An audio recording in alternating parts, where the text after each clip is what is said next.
ปลอดภัยใสจังป่างพี่น้องเอ้ยคอยคำลงแรงทักทายสบายดีพี่น้องสุบ้านสุบอนเด้อ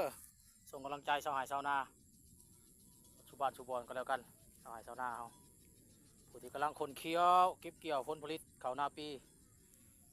พยากรณ์อากาศมื้อนี้คือว่ามืดมืดทั้งนาบ่คูนนี่บ่มีฝนพี่น้องเอ้ยเล็งเกี่ยวแต่ก็ยังปลากำบ่ได้ยังเป็นกำอยู่เดือนหนึ่งแล้วยังเกี่ยวข้าวเป็นกำอยู่พี่น้องเอ้ยปลาผ่อนบ่ได้โอ้มืดปิ้งไหม้เลยอะไรมือแรงนี่พังเบิ่งมือแรงแล้วมือนี้อากาศร้อนขนาดเลย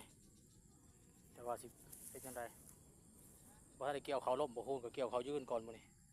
เพราะว่ามีต่อเพื่องสูงเพราะว่าฝนตกมาก็พอได้บ่เป็นหยังวางตามต่อเพื่องพี่น้องเอ้ยเอา11ฮักก็จะได้เกี่ยวปกติมันพอเกี่ยวแตะดนเลยฝน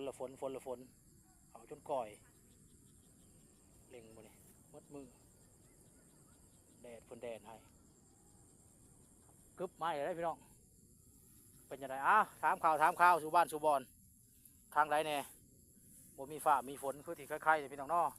แต่ว่าตามข่าวนี่พี่น้องทางภาคใต้โอ้หนักอ่วมคือบ่คูณส่งหลังเลยพี่น้องส่งกำลังใจ